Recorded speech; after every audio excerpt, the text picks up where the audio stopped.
Hey, what's up? It's me on my own channel. Like, it's that, but here. Oh, man, I gotta edit.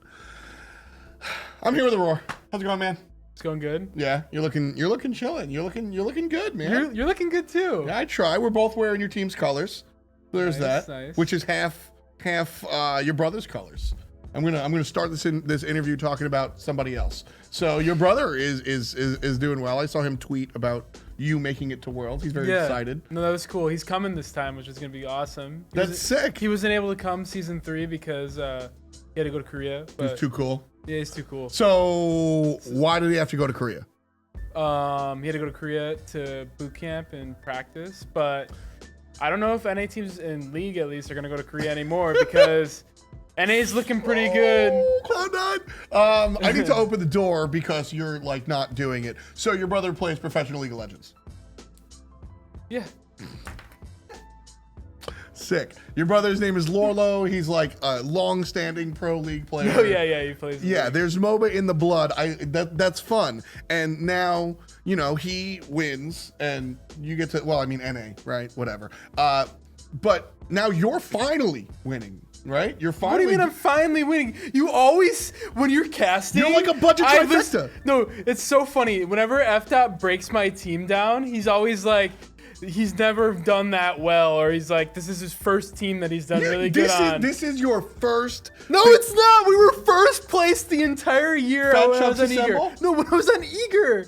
You literally, every single time I watch any content piece with you, you're like, this is Auror's first time winning anything in his entire career in Smite. He's never won any games. This is his first team that's actually any good. I'm like, what do you mean? We were, when I was on COG, we were at least decent, and then on Eager, we won the entire year. We didn't drop a single set to an NA team the entire year. Yes, there's a nuance to that conversation, and we'll get to that later on in the conversation. What Auror's saying is not completely fake news. I do say this. You say it all the time. I do say it all the time, but you're missing a major point of that conversation, and we'll get to it. Okay. We'll get to it. All right. But you guys are finally winning on a large stage, right? Your skip placement, you're going to Worlds. Finally, by the way. Yeah, finally, we're finally there. And you know, your brother's proud. Like I think that's really cool because he's been successful in League of Legends, and now he's seeing kind of your success. I've never been successful, so this is the first time I've been successful. All right, so we're just gonna get into the conversation now because Aror is gonna schedule us ahead. The idea is that you're at the helm now, right? We've seen you be successful, but you were always a soldier. And I think that's a really big deal because, frankly, and I don't want to make your head any larger because you got a big haircut going on here, Mr. Aror, but you're a leader. And I think that this is really, whether or not you've done it behind the scenes in the past, this is the first time your team is doing it. I think when you were on Eager, you were kind of overshadowed by some other players. I think that when you were on COG, again, you were kind of overshadowed by some other players. No, that's fair. I think that's a good point, but... Yeah.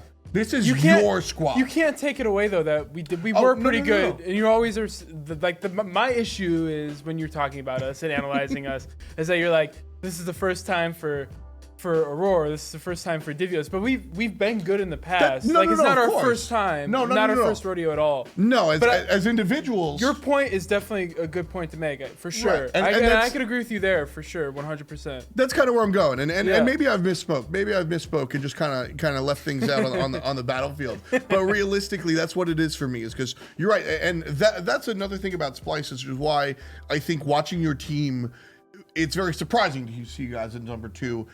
But I think it's more surprising to not see some of the other teams at number 2.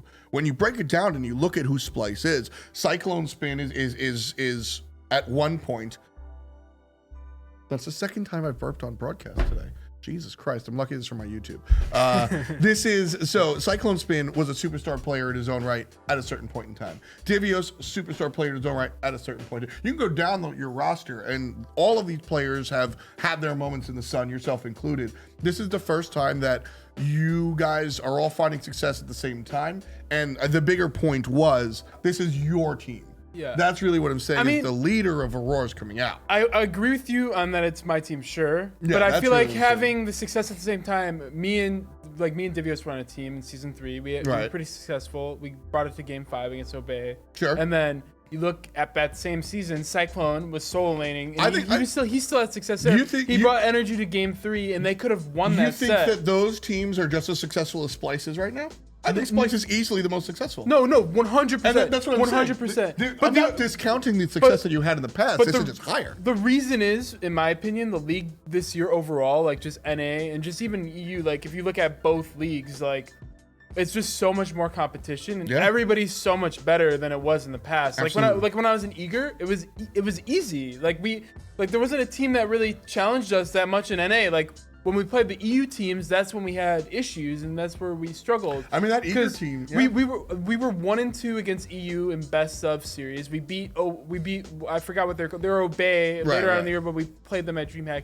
That was the EU team that we beat in a best of series, and then we lost to Energy.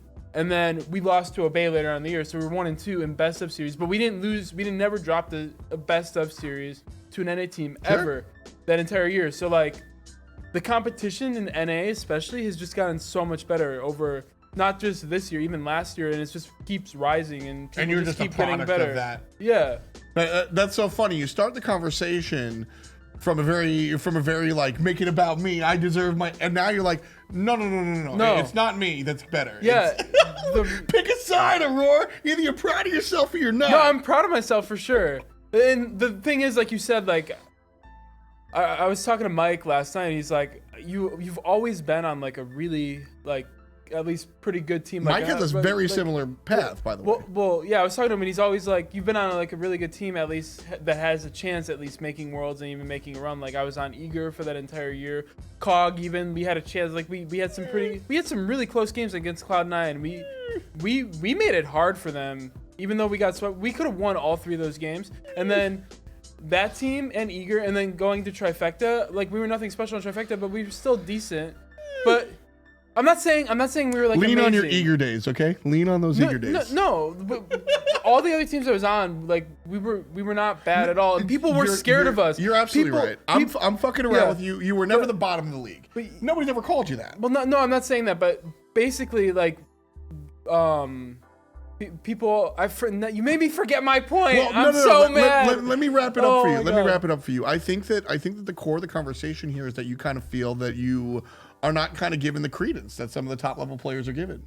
No, not at all. Which let me say that's me saying that because Aror is actually annoyingly humble. Like no, I'm that's why I'm saying you're having like a culture clash here, because I think that you want your due.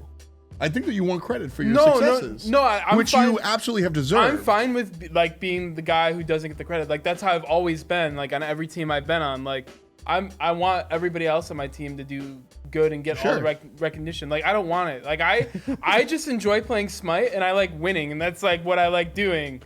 And as long as I can do that, I don't care what people think at all. I just remember my point. But what Mike was saying was like he was surprised that I tried to make my own team for season 5, because I could have probably gone into another team if I tried. And he said that he was kind of shocked at the path and the approach I took to like making a team this season, and he was just surprised that I like did that. Because you have a ton of social currency, and you could have jumped onto a better team, quote unquote. Yeah, you could have an easier time. Yeah, but I feel like this season I learned a ton. I've gotten a lot better. I've had to adjust the way I've played because support is completely different than it was like in any of the previous seasons, like season 2, season 3, season 4. Support's been a way stronger role. We got really heavily hit at the beginning of season 5. It's better now. Like beginning of season 5, it was rough. Like mid laners were like 10 levels higher than you. You walk into mid lane, they one shot you. Junglers were like 10 levels higher than you. They had Crusher Heart. Trust me, I hang out with Hindu Man. I heard it. They hit you with one ability, you die. Like supports were rough. It's gotten better. Like they've given us a lot. They've toned down junglers and mids a little bit. I still feel like those 2 roles are the strongest this season, and I feel like it's hard for those roles not to be with how the game is. But I've learned a lot, and I've had to make a lot of hard decisions this year. Like going back to the beginning of the year where we had Yuji, I had to we had to come to the decision to replace him because he just wasn't adjusting to the meta quick enough, and he was losing a lot of confidence because he wasn't being able to play at the same level he was playing on the old map. And then recently with Best, like I played with Best for so long, like in season 2 I played with him on COG, season 3 that's family, and then part of season 4. So like I'm really good friends with Best. I still consider myself as a friend with Best. I don't know what he thinks, obviously, because I haven't talked to him much since the roster change or whatnot. But I mean, it was hard. That was one of the hardest decisions I ever had to make in my entire career. And same with Yuji. Like that decision was rough. Like, yeah, I want to slow down real quick. Yuji, we only saw a little bit of a flash in the pan. That roster change was made before the Pro League even began. Yeah, that was in preseason. But slow down and talk to me a little bit about Best. Like you said, longtime teammate, longtime friend, and you still made the decision to move away from him. Yeah, I mean that was a hard decision. There's a couple things that go into it, like performance. Like we didn't really replace him because of performance. It was more it was other things, like he wasn't practicing enough outside of scrims, which is like a big thing for me. Like if you're on a team with me, I'm gonna tell you to play Smite every day and like practice, because that's what I want to see, and that's what I want my teammates to do. I don't want them to be slacking off and not practicing and getting better. And then there was a couple other things, but that's like the biggest thing, like was just the practice thing. Wasn't putting in the work. Yeah, and then compared to like season 2 and season 3, and even the beginning of season 4, Best, he had like a different kind of attitude going towards the games. And when he came back after he took his break, I feel like it hurt him a lot because he just had a different attitude towards Smite, which wasn't the same as before. So like that was like the hardest thing, and it was hard to work with in some areas. Like those were the 2 main things, like the practice and like attitude in some ways. But I thought he was still good, and if he could have fixed those things, we probably would have not made the change. But he wasn't able to. We gave him 2 whole splits like to work on it, and we even boot camped like at Kabam's family's house. So we had like, I mean, he had a shot to fix it, and I let him know, but he just wasn't able to do it. So we had to move away, and it was like a really hard decision for sure. That's rough. I can hear it. I can, you're not lying to me up here. I can definitely hear it. That was a tough decision to make, but that's another kind of nod to you, why this is a different experience and why, again, like that's really what I was painting. And I mean, no disrespect. I didn't mean to discount your previous successes. You're at the helm of this ship, right? You are making roster changes. You are leading the team, and I think that's the biggest difference for Splice. I don't want everybody to think that I make every decision myself. Everybody gets a say on the team. Like I'm not the one saying replace this guy and then he gets replaced instantly. There's a lot of other things that go into it. Like we have a coach like Kabam, he helps with that, and then all the players also have their input, and it is up to me, I guess, to make the move eventually. And that's go ahead. It's just not me, my opinion, just alone for sure at all. Like I'm not the one who's controlling everything at all. And I want my team to have like a say, and I want my team to tell me what they want, basically, for sure. And I think that's what makes you such a great leader.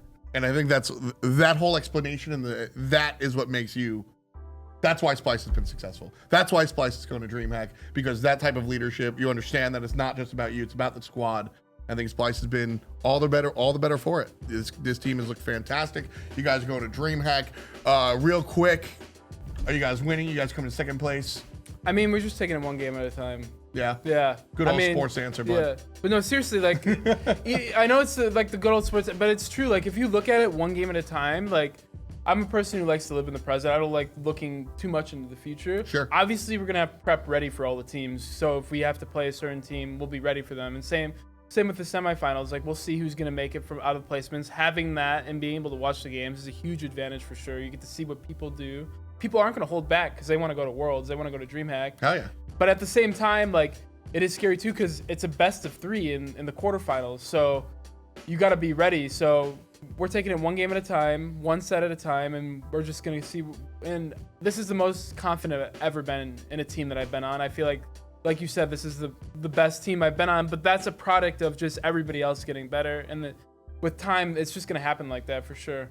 Ever so humble, ever so annoyingly fucking humble. Take some credit for once in your goddamn life. Splice is captain and not leader, because everybody makes situation changes and says different things when they're trying to make the leader of Splice. It's Aror. Thanks for joining me, man. Take it easy. Peace. Thanks for having me. Hell yeah.